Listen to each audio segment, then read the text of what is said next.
I get to the honor of introducing our speaker, Abby Kornfeld. Tell you a little bit about her. There's so much to tell, but Abby is an associate professor at City College of New York, where she has taught for over a decade.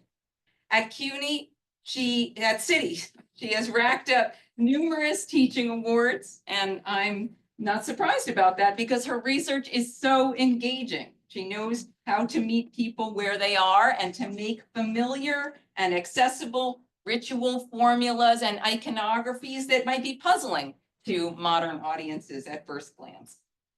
Abby has published important research on medieval illuminated Haggadah manuscripts, and she has a forthcoming article on the 14th century Sephardic Sassoon Haggadah in the journal Arts Judaica.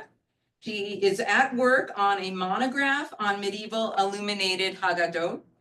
She has contributed to the curation and catalog of the landmark exhibition at the Metropolitan Museum of Art in 2016, Jerusalem, 1000 to 1400, Every People Under Heaven. And she is the cover girl. Oh, wait, here. Of the latest issue of the journal Gesta, which is, I don't know where the camera goes. The latest issue of the journal Gesta, which is published by the International Center of Medieval Art. And the title of her article in this journal is Go Forth and Learn Visual Exegesis in the Medieval Haggadah. And Abby has an equally compelling title for her talk this evening, as you see on the slide. 7 days you shall eat unleavened bread, illuminating ritual in the medieval Iberian Haggadah. Please join me in offering a warm welcome to Abby Kornfeld.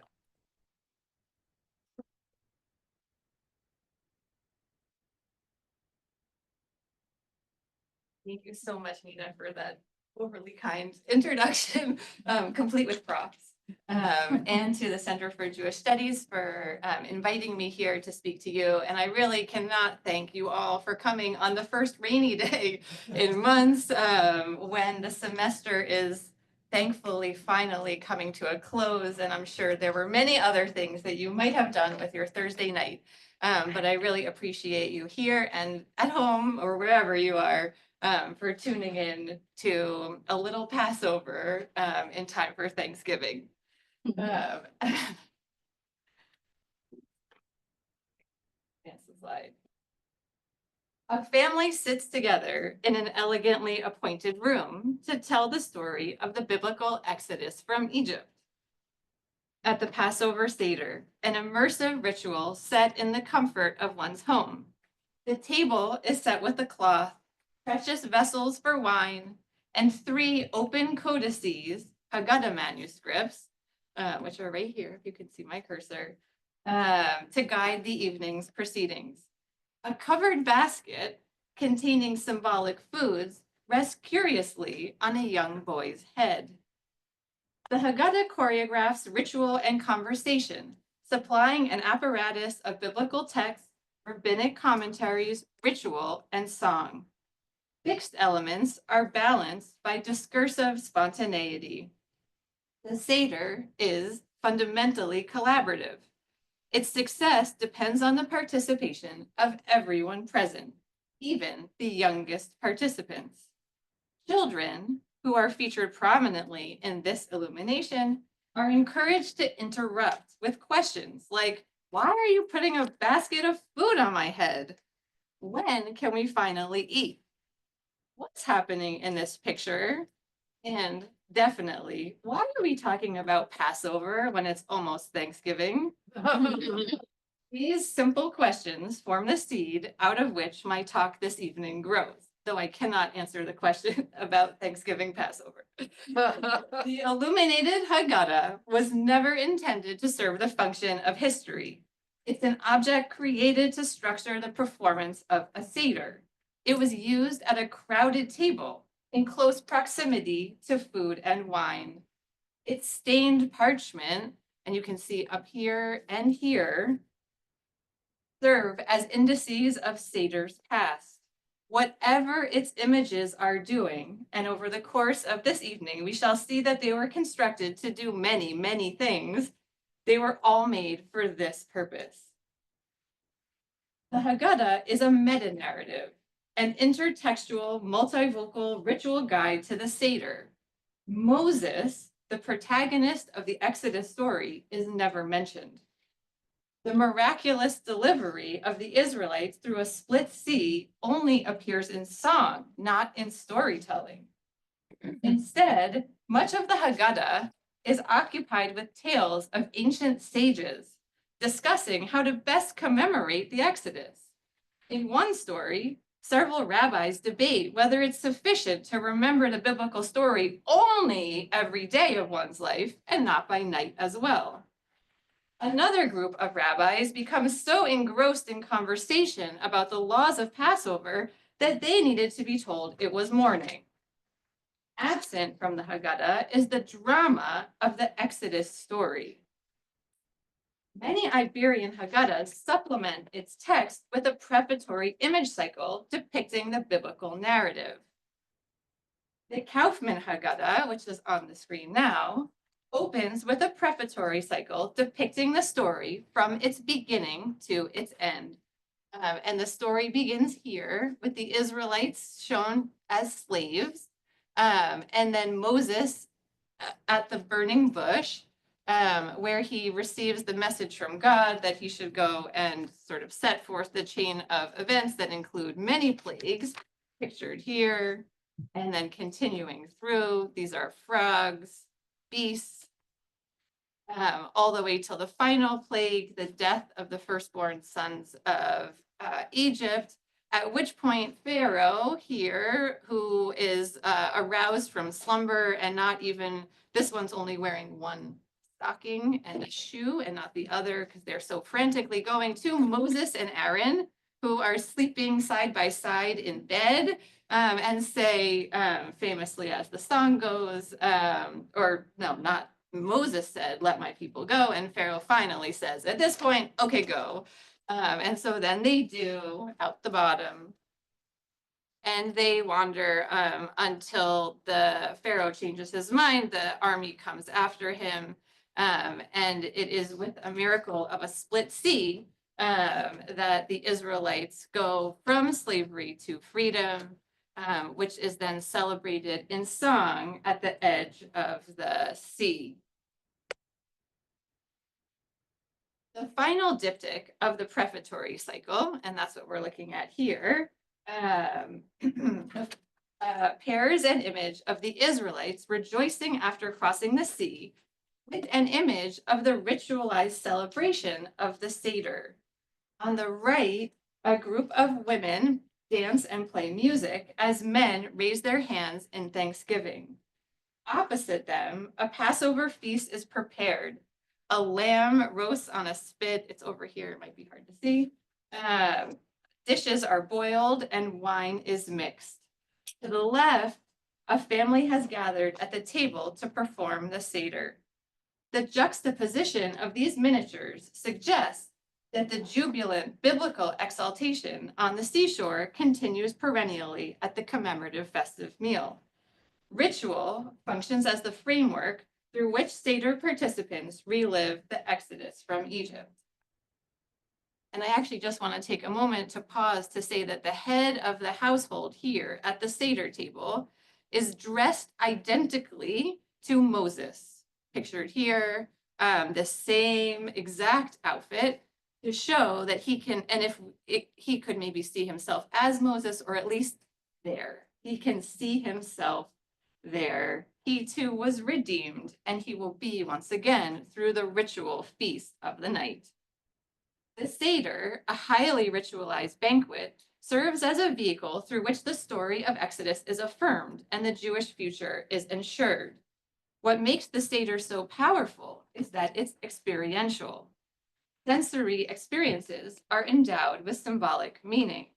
A taste of bitter herbs evokes the misery of slavery, while the act of reclining celebrates freedom.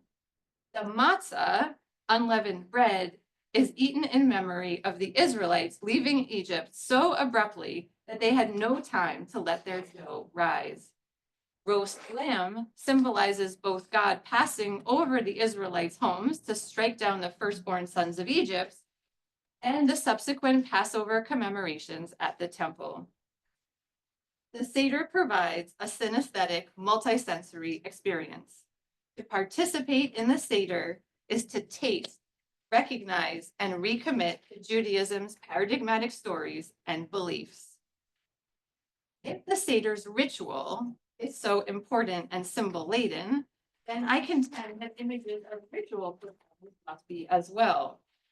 Ritual images take on a wide range of forms, as vignettes of a family seated around a table like this, as individuals, both human and beast, performing the Seder's ritual acts, and as visual mnemonic devices. The sheer number of ritual images in these manuscripts, and particularly, as we will see, the manuscript known as the Barcelona Haggadah, as well as the space, prominence, and detail accorded to them, highlights their importance.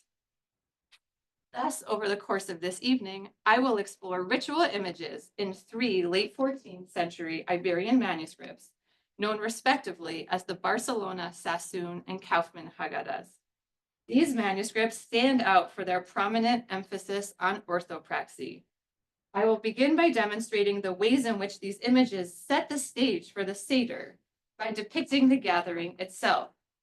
Then I will turn to the ways in which the images guide participants through the Seder's many ritual actions.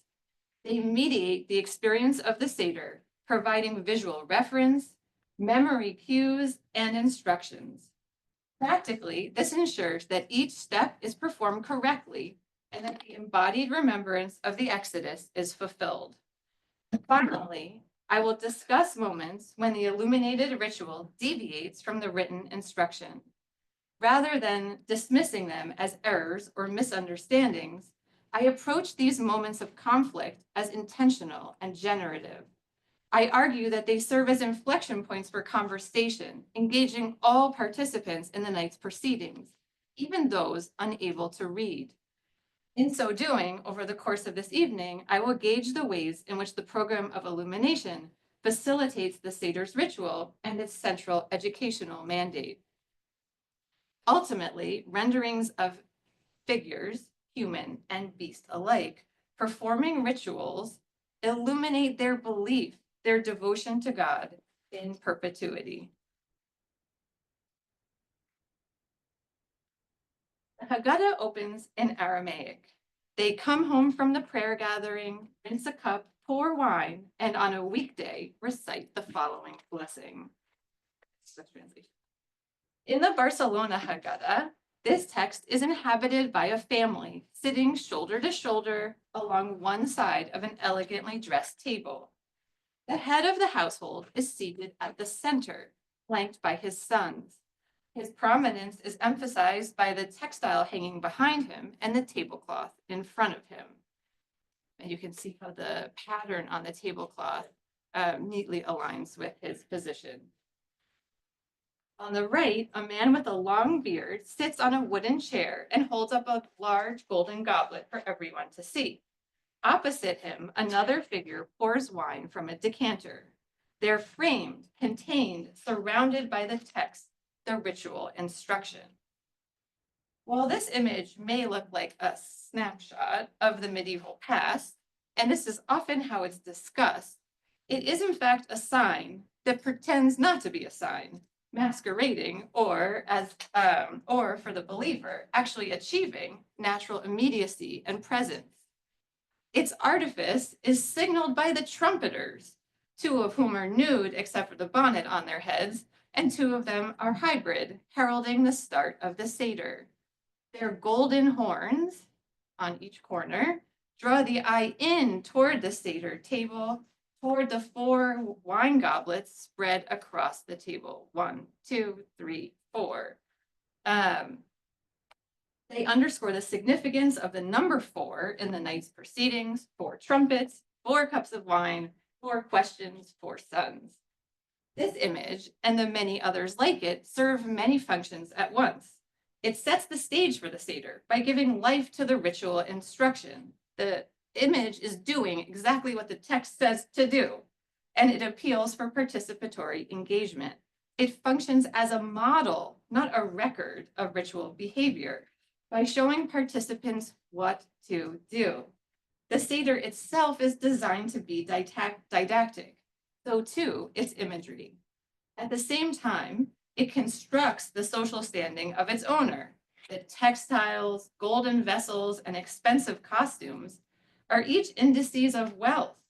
While the manuscript's patron was undoubtedly a person of means, the fineries portrayed may be demonstrative, a visual expression of his wealth, nostalgic, a record of what he once had, or aspirational, a record of what he hoped to have. All of these are possible. Seder participants using this manuscript can see themselves in the image, filling their wine cups to commence the evening's proceedings. At the same time, they might look through this image, imagining other families across history and across the globe performing the same ritual. Functioning as both mirror and window, depending on the viewer and the viewer's perspectives, this illumination offers participants a sense of connection to the Haggadah, to the Seder, to the community, to the shared history and future, and to God. In so doing, it habitualizes and affirms their Jewish identity, their system of beliefs. This imagery of Seder participants performing the ritual functions as a depiction of belief, faith in God. At the Seder, even the less enthusiastic participants are pulled into a complex sensory experience. They're not told something so much as they're led to experience something. In ritual behavior, doing is believing. 4 wine goblets appear at the center of this image. These wine cups, along with the 4 golden trumpets, evoke the structure of the Seder, underscoring that this is the first of 4 cups of wine. An additional goblet, from which vines sprout up here, sits on top of the text panel. Another appears in the lower margin in the hands of 2 confronted hybrids. These marginal chalices sit above and below the head of the household. He's here again, emphasizing his importance and reinforcing the instruction to rinse the cup, pour the wine, and say the opening blessing. In the Kaufman Haggadah, the ritual actors are placed in the margins, upper and lower. On top, a man pours wine from a jug into a golden goblet that just brushes the text of the ritual instruction. Directly beneath him, another man raises his cup so that he can recite the opening benediction. Between them, the ritual instruction glimmers against a deep blue background. Throughout these manuscripts, wine cups appear in the hands of traditionally garbed men and the paws of grotesque beasts as a signal that the participant must lift, bless, or drink their wine. In these instances, however, the text does not tell the participant to do so. It's the images that do. One benefit of providing the instruction in the language of the visual is that Seder participants are given a reprieve from Hebrew. One need not know how to read to recognize the action that he or she must perform. These visual cues vary significantly. Some are funny, some are not, often multivalent. This variation forces the Seder participant to look more closely and consider the ritual more carefully. On one folio of the Sassoon Haggadah, a seated figure holds up a wine goblet that's at least 2 times the size of his head. Some of these gigantic wine cups here. And in the Barcelona Haggadah, a robed creature holds up a cup of wine before a standing rabbit. The unpredictability enlivens the page. It focuses the viewer and helps him or her to perform the liturgy correctly. Together, these images function like sites plotted on a map, stations of the way to be stopped at and stayed in before continuing. They orient the participant as he or she moves from the first cup of wine to the fourth. In one particularly memorable instance, on the upper margin of folio 22 verso of the Barcelona Haggadah, two men, riding a lion and cock respectively, are engaged in a joust. They're naked, but for their helms and shield. The rider of the lion charges at his rival. His panache flutters in the wind as he points his spear directly at the goblet held aloft by his opponent. The imagery serves as a reminder that yes, it's time to bless the wine. The joust is placed just on top of the blessing. It also presents ritual as a means of strength and protection. The figure riding the rooster opts for the gospel instead, opts for the goblet instead of his spear, demonstrating that through ritual, Seder participants ally themselves with the defense of tradition and demonstrate their belief in the power of God. I also wanted to pause here to say that some of the images that I'm showing, including this one on the screen, all of these images are multivalent. They perform a lot of different functions at once. And I'm not necessarily arguing that ritual is their primary function, but it is one that they clearly are meant to facilitate. So for example, this image here with the rabbit and the dog has been written about by Mark Michael Epstein, who thinks of this as sort of a subversion of the natural world and a way of thinking about the eschatological hopes and dreams of the Jews who were using this manuscript. All of that can be true, and still these images structure the ritual. Once the wine is blessed, Seder participants must drink it while reclining to the left. Gone the wrong direction. There we go. Then they wash their hands and recite the blessing. These rituals, drink the wine, lean to the left, wash hands with the blessing, are enumerated verbally and pictorially in the Barcelona Haggadah. In the central miniature, the participants, including the children and the lady of the house, drink wine while resting their heads on their hands. In the bas page, a servant pours water from a pitcher onto the extended hands of the head of house. This action is positioned so that it occurs precisely under the Hebrew word meaning their hands, right here. The servant is directly below the first letter, while the master's bent posture makes it so that his head nearly grazes the final. Their spatial arrangement underscores the third but equally important ritual direction on the folio. In the middle of the folio, a dog lies on its side and gnaws on a bone. It interrupts the text, sprawling out mid-sentence, a rarity in this manuscript. Its placement creates a separation, a visual break between the direction to drink the first cup while leaning to the left and the subsequent direction to wash one's hands. The dog here serves as a punctuation mark, allowing the participant to complete one task fully before moving on to the next. Its recumbent posture redoubles the directive to recline. Typically, this ritual sequence, drink the wine while reclining and wash your hands while saying the blessing, receives no illumination, no large-scale lettering, just a note to do these things. And that's the two folios that I have next to it.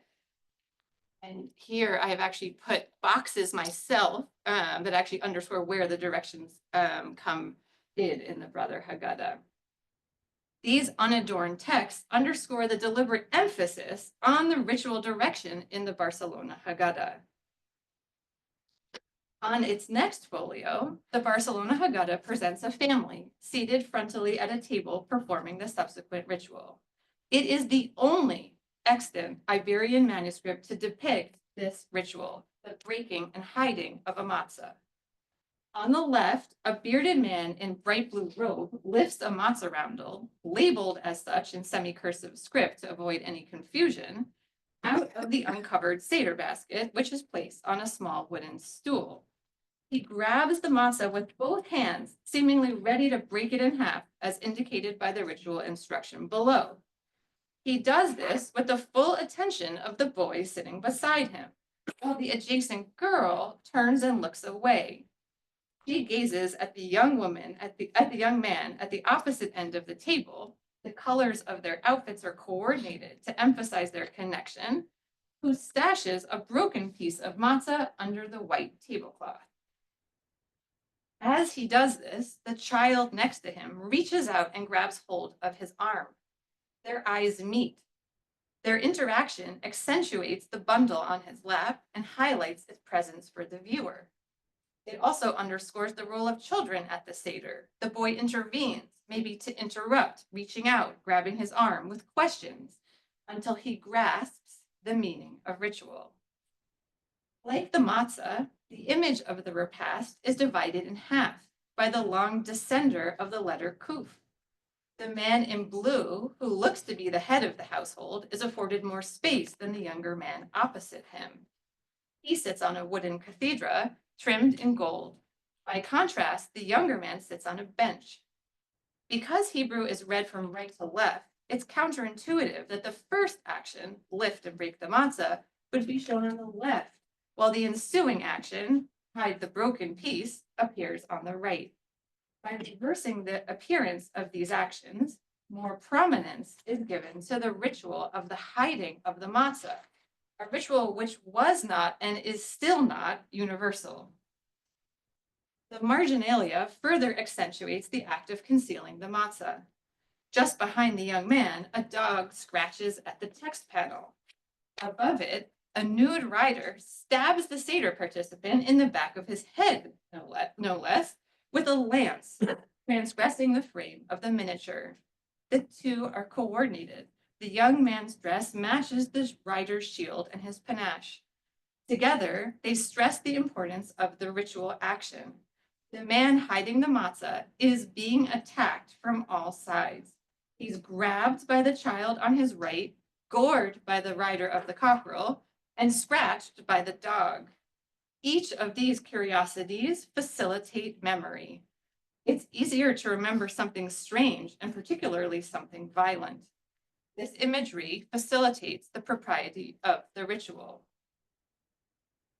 Turning the page, the marginalia intervenes again to alert participants to a change when the Seder falls on a Friday.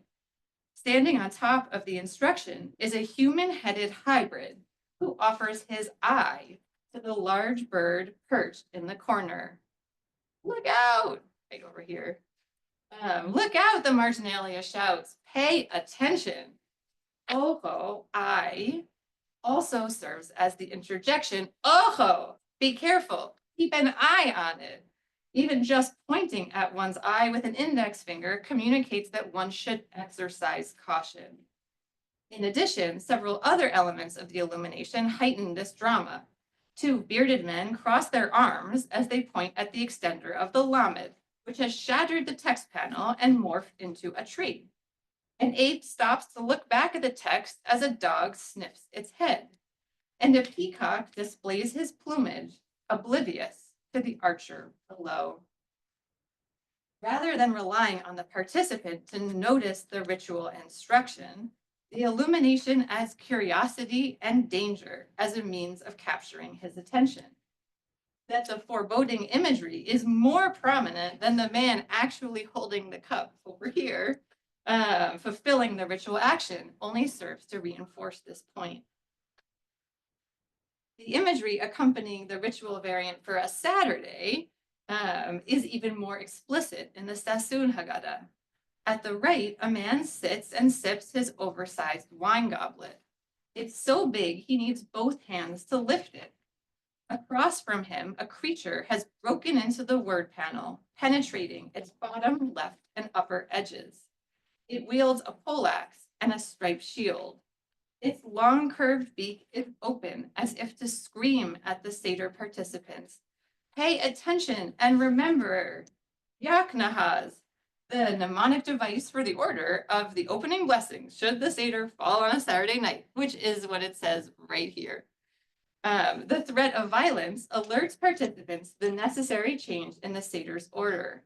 But in this case, the distance between the man and the hybrid, which is occupied by golden text, suggests that by performing the ritual correctly, God's protection can be expected. Or in other words, by saying blessings, blessings will be received.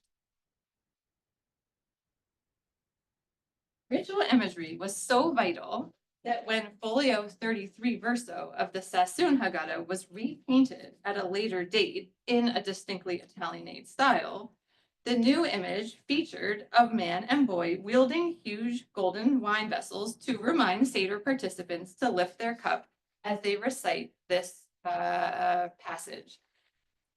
Raising one's cup while reciting Vihisha Amda only became widespread in the 16th century. Therefore, it's possible that the illumination was changed to conform to evolving ritual practice. Both the Barcelona Haggadah and the much earlier Hispano-Moresque Haggadah contain illuminations that indicate that this ritual was already customary for some. Others, like the Kaufman Haggadah, on the other hand, give no indication that one is to raise wine here. It would have been much easier and cheaper to write a note in the margin telling participants to raise their cup. Instead, one image was removed and another was added. And I just want to point out here, you can see the this bird in the margins that was scraped off. And the way that this panel was enlarged so that it now eats up all the available space, which is very odd also. And you can see slightly under here through where the paint is cracking, although the image here is not that good, that an earlier image existed and it was entirely removed. I don't know exactly why, but what I do know is that in its place, the new image functions in the way of all the ones that we've already seen, with people raising up their wine vessels as a cue for the ritual action. It also shows, in perpetuity, people raising their glass in thanksgiving to God for saving the Jewish people from slavery, for maintaining the covenant, for providence, and for the promise of future redemption. It depicts their joy, their gratitude, their faith. It depicts them believing.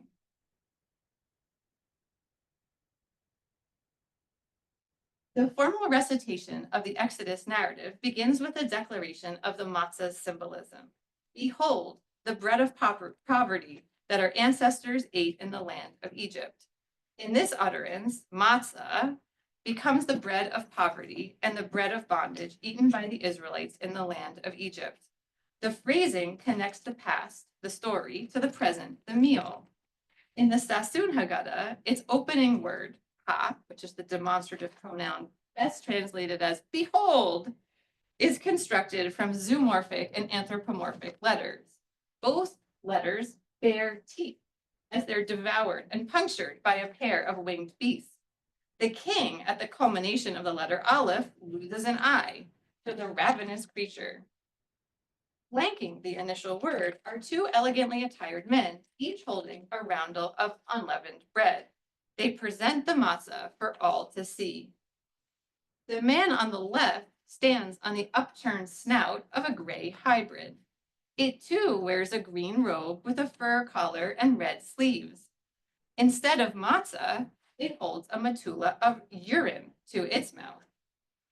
Opposite him, a crane eats a metal ball as another ball falls from the text panel. Each of the elements on the page present an unusual food, something that's not typically ingested. Loaves of bread that haven't risen, urine, a metal roundel, and the text itself. By juxtaposing matzah with substances that no human should eat, the illumination underscores the significance of the matzah as the bread of poverty, the bread of affliction, the bread of slaves. Above all, it presents the matzah as something really odd. In each of my previous examples, images serve as prompts or models for ritual. Here, however, the illuminated action depicted disagrees with the written instruction. And here I'm holding up the matzah at this moment. Earlier in the manuscript on 16V, The instruction is given. At this point in the Seder, one is to take the 2 cooked foods out of the Seder basket, pour the second cup of wine, lift the Seder basket, and recite, "This is the bread of affliction," or the text that we just read, and "Why is this night different?" Then return the basket to its place at the head of the table and complete the Haggadah until the second cup of wine. The dissonance here between text and image is revealing. As I've already shown, text and image are carefully coordinated throughout these manuscripts, and this is no exception. For the remainder of my remarks this evening, I will explore examples where the depicted ritual differs from the required one. As I will reveal, in these Haggadahs, disparities between text and image were generative, serving to stimulate curiosity, inquiry, and dialogue. These moments demand consideration, becoming focal points for discussion. The image of men lifting matzah instead of the Seder basket appears at a point designed to be especially engaging for kids. The Seder basket, with all its ritual foods, was to be raised so that younger participants would see it, focus on it, and ask questions about it. In some communities, the basket was moved to the end of the table to provoke more conversation. As the medieval commentator Abu Darham mused, taking the Seder basket away at dinner time would make anyone wonder why, and these are his words, "On all other nights we eat what's on the plate in front of us, but now that too has been taken away." The Barcelona Haggadah may depict yet another variation to this ritual, passing the Seder basket over the head of each child. If so, it provides the earliest evidence of this tradition. In the mid-16th century, Rabbi Moses ben Chaim Pesante reports that, and this is his words in my translation, "When the Seder plate is raised, it's passed on to the heads of all the eaters at the table so that they might wonder about it and ask questions.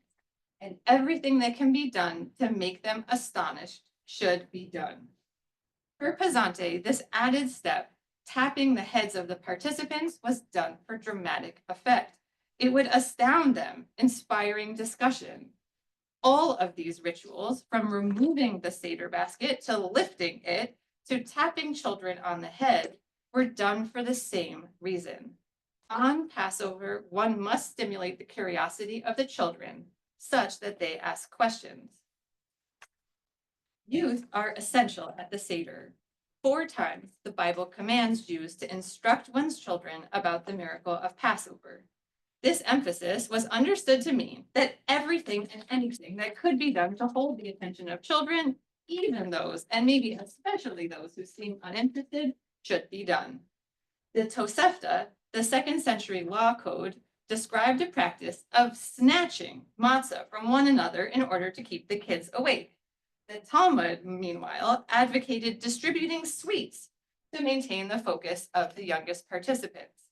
Maimonides, a medieval commentator, instructed participants to engage in extra outrageous behavior in order to provoke the children to spontaneously ask, "What are you doing? Why is this night so different?" If children do not raise questions on their own, the Haggadah calls on parents to model the behavior of being inquisitive by asking 4 questions.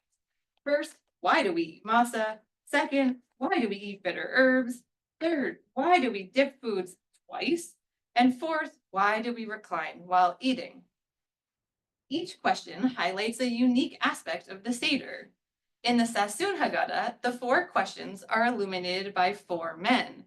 However, as I will show, they do not line up as expected. First, a young man makes an interrogative gesture. His hands frame the question word ma, for the beginning, ma nishtana. On the next folio, a man holds up the bitter herb and gestures to the red bowl sitting on the table in front of him.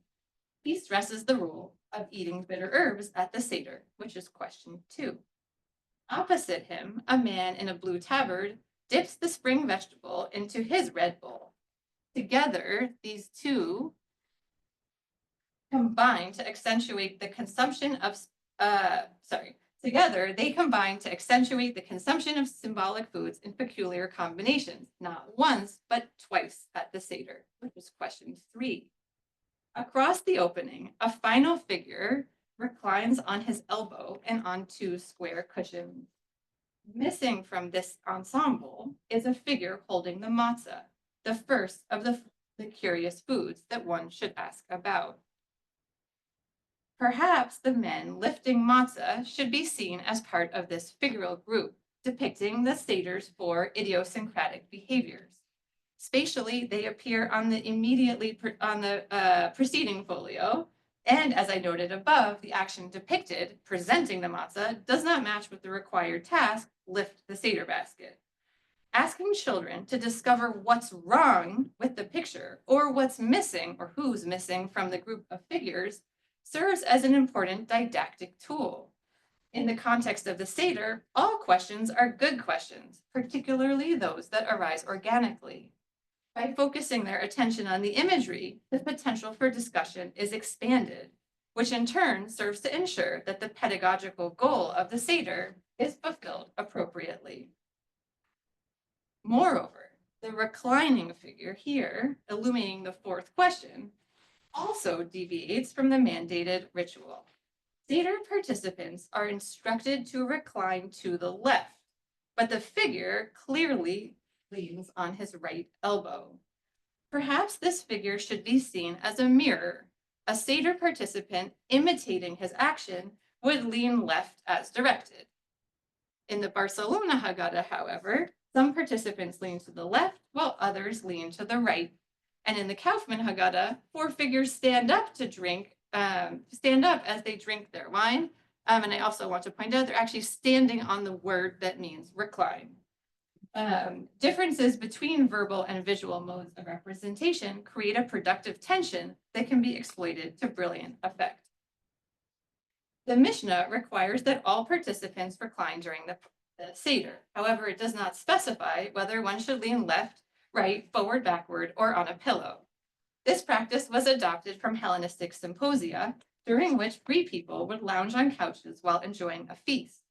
At a symposium, diners would lie on their left so that they could use their right hands to eat. As banquet customs changed, the antiquated practice was imbued with spiritual significance. The Jerusalem Talmud explains that it is because it is the way of slaves to eat standing up, here they eat reclining, to make it known that they went from slavery to freedom. In this view, reclining serves as an embodied commemoration of liberation from slavery. In the Sassoon Haggadah, this connection between reclining and freedom is visualized. On the right, a man reclines, while opposite him, another toils away. Between them stands the word slaves. They lock eyes, cementing their relationship. The slave's upward glance suggests his hope for freedom, while the reclining Seder participant sees himself as though he too was once a slave to Pharaoh in Egypt. Through this juxtaposition, the act of reclining is constructed in opposition to slavery. In so doing, the symbolic rationale for the ritual is visible. By reclining, Seder participants transform everyday actions like eating and drinking into something greater, an embodied declaration of liberation. Another common justification for reclining at the Seder was that unfamiliar behavior would naturally inspire questions early in the evening. Perhaps the large-scale depictions in the Kaufman and Barcelona Haggadah would pique the curiosity of a child, inspiring her to ask, why do we lean to the Seder? When do we lean? For the whole Seder? For the whole Seder? Just for specific rituals? Why left? And also, who's required to do the leaning? Each manuscript clearly states that participants must lean left, but the imagery defies the instruction. Perhaps the Sassoon Haggadah's image could be understood as a mirror, since by emulating the action as it's portrayed in the image, a participant would wind up drinking their wine while leading to the left. However, the foursome standing on the instruction to recline in the Kaufman Haggadah demands attention and consideration. Their incorrect posture becomes fodder for discussion, thereby fulfilling the pedagogical mandate of the Haggadah. My final example for this evening is the most overt. A key aspect of ritual, and particularly the Seder, is conscious attention to sequence. Mnemonic devices were integrated into the Seder to ensure that rituals were done in the correct order. The Kaufman Haggadah gives the overarching structure of the Seder twice, once as a mnemonic sign and then a list of the various elements. This keeps participants apprised of the Seder's many rituals. In the Barcelona Haggadah, the same device and list are joined by a procession of men, each carrying an attribute of a ritual. In theory, by adding a visual mnemonic, the textual device is amplified and attention is focused on the Seder's inner segmentation. But the visual mnemonic differs from the textual one, raising questions and, I will argue, adding meaning. The visual mnemonic begins with a man raising a golden goblet, signifying the opening of the Seder, the blessing over the first cup of wine. To his left are three men, one of whom washes his hands, one holding a leafy vegetable, and one holding out a small portion of matzah in one hand and the requisite broken piece in the other. Altogether, these four men represent the four preliminary rituals that begin the Seder, all of which were described on previous folios and thus should have already taken place. By dividing the procession in this way, the Seder participant is invited to locate himself within the mnemonic, standing precisely in the gap, right here, between the two segments of the ritual procession. From this vantage point, he can see his progress as clearly as his next steps. For when he turns to the verso side of this folio, he will be confronted with the very words inscribed on the miniature manuscript held by the man representing Haggadah. The mnemonic device ends with the letter chaf for kricha, which refers to the consumption of a sandwich of matzah and bitter herbs. But the 10th and final man is missing. Instead, a seated boy sits in an adjacent quatrefoil. He faces the procession and uncovers the afikomen, the piece of matzah that had been concealed beneath the tablecloth so that it could be eaten at the end of the Seder. By representing the afikomen instead of the matzah sandwich, the illumination extends the textual device to a more appropriate conclusion. After all, the Seder continues past the sandwich. The final food consumed at the Seder is not the sandwich, but the afikomen. Its taste was to linger for the rest of the night. The illumination diverges from the written mnemonic, bringing it to completion. Not only is the inclusion of the afikomen significant here, so too is the boy who uncovers it. Seated in a position typically reserved for kings, saints, and God, as the recipient of a parade of men bearing tributes, the boy and his afikomen become the culmination of the Seder. The image underscores the obligation to educate one's children about the miracle of Passover. Therefore, the mnemonic gives the child the seat of honor as the beneficiary. A father tells his child of the Exodus about the Exodus from Egypt. That child goes on to tell his child about the miracle of Passover. This chain of transmission continues indefinitely as each new generation assumes the responsibility of reenacting the past through storytelling and ritual. The Seder is designed to rouse the interest of its youngest participants and to include them in the conversation regardless of their ability, literacy, or attention span. Many of its unusual rituals are intended or reinterpreted to elicit questions. Even so, there exists a tradition of supplementing the already atypical behavior to ensure that children participate in the night's proceedings. Conflicts between text and image facilitate this. They serve as inflection points for questions. These moments of tension are catalysts for conversation. They engage all, precisely because they call out for attention and scrutiny. And this fulfills the goal of the Seder, to educate the children about the Passover, to educate the children about the Exodus from Egypt by encouraging questions and by answering those questions patiently. To be at the Seder is to be part of its conversation. By drinking wine, reclining, breaking matzah, tasting bitter herbs, and reciting blessings, Seder participants actively reinterpret a system of value-laden symbols. These ritual actions form an embodied expression of fundamental theological beliefs. God is sovereign over nature, history, and all humankind. God is the great liberator, and most importantly, God is the supreme protector of the Jewish people. Images of ritual acts structure the performance of the Seder, connecting participants to the biblical past and the redemptive future, and providing a site for instruction and reflection. These images are versatile, at once practical, orienting, didactic, funny, and laden with significance. Through these images, the word and gestures of the Passover Seder are celebrated as the means through which the miraculous redemption is experienced again and again, year after year. Depictions of Seder participants raising their wine, drinking while reclining, or uncovering the afikomen cue proper ritual observance and structure the performance of the Seder. Elsewhere, images that diverge from the text serve to educate and engage participants of all age and ability. These images should not be understood as mistakes, but rather as means of focusing conversation. The individuals who commissioned these manuscripts chose to invest considerable resources in the fashioning of a Haggadah. This was not a practical decision by any means. Its text is usable for 3 weeks of the calendar year at most, but it was a hopeful decision. These 3 books present a vision of Jewish history that contextualize the present in the biblical past to ensure a messianic future. They bring families together in conversation at the Seder, foregrounding the role of children as inheritors of this tradition. They celebrate God's power, his covenant, his chosen people, and the promise of redemption. Thank you.